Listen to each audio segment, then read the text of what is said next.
اختار حاجة في حياتك، ماشي الفشل، ولكن تضيع حياتك وانت منحاش.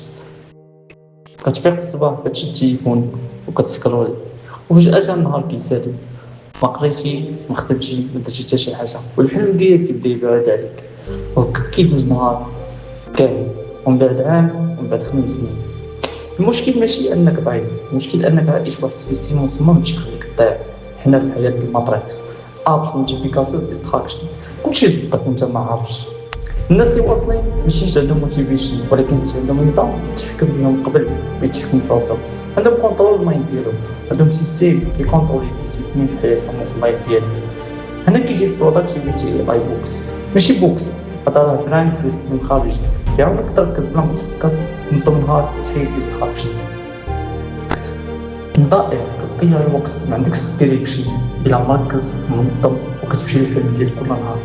الا بقيتي داير نفس الطريق غادي تبقى نفس الحياة، ولكن الا بدلتي السيستم كتبدل حياتك كاملة. اختار تبقى كيف ما انت ولا تبدا دابا. ليان إدوارد.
دعني أظهر لك كيف تعمل الذكاء الاصطناعي لزيادة إنتاجيتك.